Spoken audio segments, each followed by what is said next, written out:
Você percebe mudanças na maneira como você olha os outros depois que você começou a consumir pornografia? Essa pergunta que eu queria que você me dissesse, né?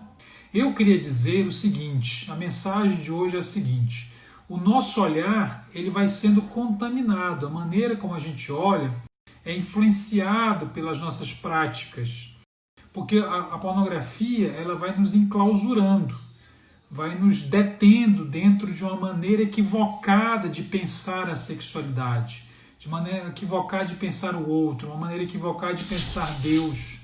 A gente está buscando na criatura aquilo que só o Criador pode oferecer, e isso vai nos fazendo pensar, fazendo olhar o mundo, olhar o outro, a partir do paradigma da lascívia. E o que é a lascívia? A lascívia é toda vez que você usa o outro para benefício próprio. É toda vez que o prazer tem um final nele mesmo. É toda ação predadora e egoísta na qual você enxerga o outro como uma coisa e não como uma pessoa. E a conversão da lascívia tem a ver com a mudança na maneira como eu enxergo o outro, a mim mesmo e o sexo. Por isso é muito importante a gente focar o coração, o olhar, mais até do que apenas o comportamento. Tá? Então, eu diria a todos vocês que com o passar do tempo, o pecado repetido com o passar do tempo vai nos tornando menos sensíveis à voz do Espírito Santo e pode nos levar a um momento assim de profundo engano, de profundo auto-engano, onde eu nem mais percebo o pecado como pecado, de naturalização da iniquidade. O filho pródigo da parábola, no meu ponto de vista, provavelmente não começou daquele jeito. Ele desenvolveu a ideia de que ele precisava cair fora da casa do pai, de que ele teria felicidade lá no país distante, de que todos os problemas se resolviam se ele tivesse recurso financeiro, se ele tivesse acesso às prostitutas, porque é muito claro a associação do país estrangeiro à prostituição ali na parábola.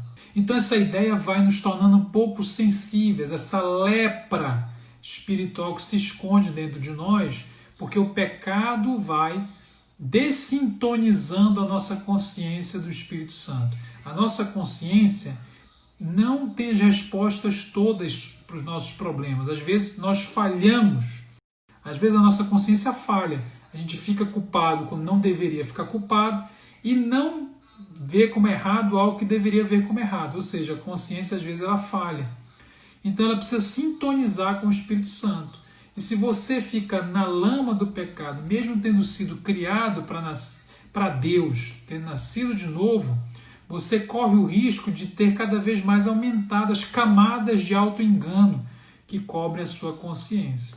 Portanto, queridos, a gente precisa dar um basta nisso, precisa parar de racionalizar, precisa parar de ficar ali, não, mas eu vou procrastinar isso mais um pouco, eu vou resolver isso depois, eu preciso de uma atitude verdadeira, de quebrantamento verdadeiro e de um certo senso de urgência na busca de Deus para que haja um novo olhar, um novo coração. Eu vejo muita gente procrastinando, se tornando cada vez mais insensível, normalizador, naturalizador do pecado. Como diria Francis Schaeffer, nós vivemos num ambiente anormal.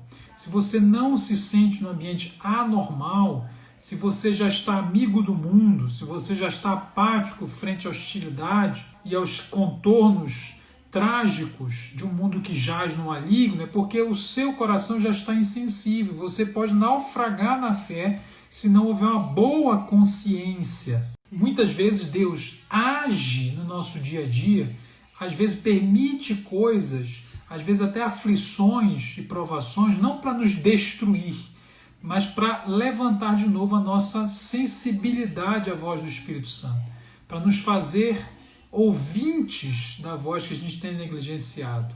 Isso é muito importante, porque a transformação vem pelo ouvir, porque a fé vem pelo ouvir. A fé é conceder crédito à verdade que vem de Deus, e aí nós somos transformados. Mateus, oro, choro, suplico a Deus e dias depois caio de novo, inclinações homossexuais e pornografia. A pornografia ela afeta mesmo pessoas que têm atrações homossexuais, pessoas que têm atrações heterossexuais ou mesmo qualquer outro tipo de atração. Se a gente parar para perceber, né, a pessoa tem atração homossexual, heterossexual, mas com relação à dinâmica da pornografia, ela é muito parecida. Muito parecida. É uma busca mal direcionada por felicidade. A gente está buscando uma coisa muito importante ao ser humano, que é o conforto, o consolo, a satisfação, a felicidade. Uma busca na criatura. Uma busca mal engendrada, porque é conduzida pelo ego, né? Então esse é o grande problema. Então, na homossexualidade, na heterossexualidade, vai mudar o objeto de atração, mas hoje em dia tem conteúdo para tudo que é tipo de coisa. Então a gente precisaria aqui conversar sobre a questão da homossexualidade, que é um outro tema, que tem muita coisa para ser dita, para ser entendida, e eu tenho um curso, inclusive, sobre isso, mas não está tendo turma agora, que chama de Identidade, Sexualidade e Gênero. O pastor Carlos está aqui, ele também tem experiência nessa área, né, de aconselhamento, de trabalho. Então, tem alguns ministérios no Brasil que atuam. É o Ministério Ser, que eu lidero junto com a minha esposa. O pastor Carlos, eu sei que tem ministério também. Tem o Avalanche, tem alguns outros lugares que essa temática é toda discutida, tá? Então, assim, com relação à pornografia, se você tivesse outro tipo de atração, não quer dizer que você teria parado de ver pornografia, não. Que a pessoa fala assim, eu vejo porque minha atração é homossexual. Você não entende como é difícil, né? Se você entendesse como é difícil, aí sim, quer dizer, o que me falta é um tipo específico de atração. Porque se eu tivesse esse outro tipo de atração sexual, aí eu não pecaria, eu pecaria menos, eu não ia cair, ia ser fácil, ia ser natural, né? É claro que não. Então, na verdade, nós pecamos a partir do tipo de coisa que sai do nosso coração. Se fosse atração outra, provavelmente nós estaríamos buscando no lugar errado satisfação e conforto e consolo, tá? Independente do tipo de atração. Mas eu entendo o seu dilema. Aqui não é o nosso tema, mas o pastor Carlos está colocando aqui o grupo dele lá, chamado Quero. A Marisa citou aí Ovília também, que é um amigo nosso, inclusive ele vai estar aqui em Belo Horizonte, esse dia a gente está gravando o Congresso do Êxodos. Procure o Êxodos Brasil, que é um ministério fantástico, que eu sou vice-presidente, é uma rede de ministérios no Brasil que tem trabalhado esses assuntos. Vai ser de muita valia para você aí que falou sobre essas questões da homossexualidade. Tenho aprendido bastante com o senhor e evoluído. Obrigado pelos seus conteúdos. Valeu, Samuel. Massa demais. Só não gostei do senhor. Tô brincando. Aprendi demais com o senhor. Valeu, Samuel. Deus abençoe aí. Tem muito material aí no feed. Para quem, por acaso, não conhece o feed, tem texto e texto e texto. E se você não gosta de ler, você tem que gostar. Tem saída não, porque Deus mandou escrever um livro, né? Então você tem que gostar, é a Bíblia. Então eu parto do pressuposto que é a vontade de Deus que você leia. Tá? Eu parto do pressuposto que é a vontade de Deus que você seja um leitor. Não adianta aí, se você gosta ou não gosta de ler. Crente não pode ter a escolha de não gostar de ler, viu, gente? Isso não existe para crente. Como aconselhar mulheres cujos maridos são viciados em pornografia? Já me vi nessa situação assim, não soube o que dizer. Você precisa levar a pessoa a refletir sobre o seu papel diante da dificuldade do outro. Em primeiro lugar, a esposa não muda o marido. Quem muda é o Espírito Santo. Em segundo lugar, a esposa não pode se transformar num grande xerife, fiscal, juiz do seu marido. Terceiro lugar, ela não pode também ir para o outro extremo e se transformar em complacente, em alguém que vai assim até justificar a prática do marido, infantilizando o marido e tirando a responsabilidade dele. Ela precisa dar a ele um suporte inteligente na medida em que ela consegue ser para ele, em primeiro lugar, o melhor testemunho do Evangelho. Repito, ser para o outro o melhor testemunho do Evangelho é aquele que apresenta a graça de Deus com a verdade de Deus. Ela precisa de ajuda, ela precisa cuidar das suas próprias emoções, das suas próprias reações a isso, como ela está reagindo, o que vem à sua mente. Muitas mulheres se sentem traídas, outras mulheres se sentem diminuídas, outras mulheres não querem mais fazer sexo com o esposo quando descobrem, outras são obrigadas a fazer coisas que a pornografia ensina, entre aspas. Então ela precisa de ajuda para saber os limites de como lidar com isso e cuidar das suas próprias emoções, enquanto vai participar na medida do possível do processo do esposo. Ela não deve ser aquela que vai ser a pessoa com a qual o esposo vai prestar contas. Não funciona.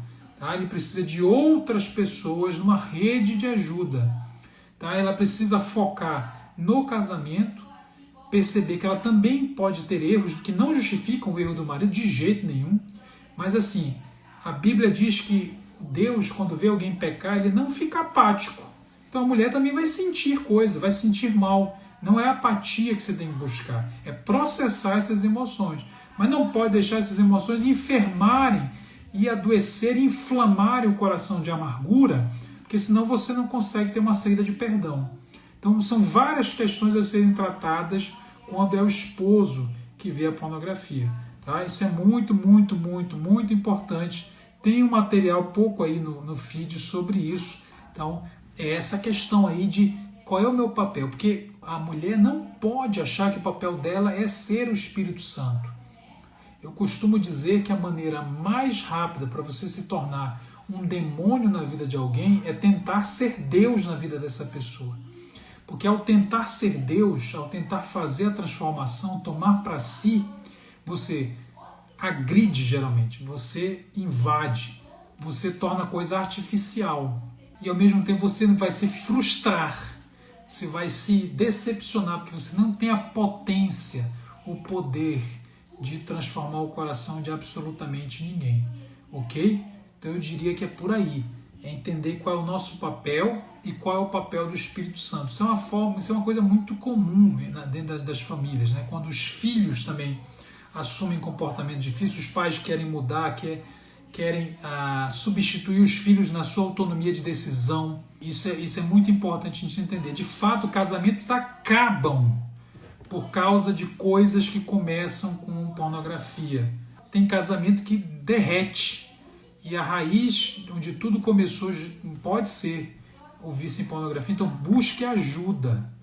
Pais que obrigam filhos que assistem pornô homo a assistirem pornô hétero. O que dizer? Isso é interessante, né? Você abusar a pessoa, né? Ele tem uma concupiscência, né, homossexual, eu vou transformar essa concupiscência inoculando concupiscência heterossexual. Então isso não é a solução, isso é uma aberração, isso não vem de Deus. Você nunca vai transformar ninguém a partir do pecado, seja ele qual for, se é um pecado mais conveniente ou mais tradicional, né, da família brasileira ou não. Então isso não faz o menor sentido, tá? Porque Deus quer que a gente transforme o nosso coração e saia da morte espiritual para a vida espiritual. Então o resumo de hoje é o seguinte, vamos fazer o resumo aqui, porque a Adriana pediu. Nosso tema é a pornografia dessensibiliza, quer dizer, tira a sensibilidade. A ideia é assim, se a gente não tomar nenhuma atitude, mesmo nascidos de novo, cristãos, nós podemos ter a nossa consciência perdendo a sensibilidade, naturalizando o pecado e nos colocando cada vez mais longe dos propósitos de Deus para as nossas vidas, porque a gente perdeu o time e a gente vai tendo uma consciência, um olhar diferente sobre o outro, um olhar cada vez mais lascivo, mais cobiçoso. Isso vai meio que tomando conta de todas as áreas das nossas vidas, dessintonizando a nossa consciência do Espírito Santo. Então, para isso, não fique procrastinando, não fique deixando para amanhã. Você precisa tomar uma posição, buscar ajuda. A santidade não é para quem já tem, é justamente para quem entende que não pode, que não possui.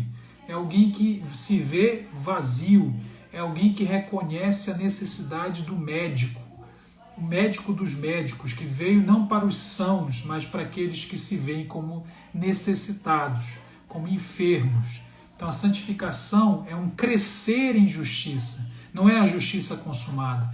A santificação não é nunca cair, a santificação é sempre se levantar. A santificação não é uma perfeição moral, santificação é amadurecimento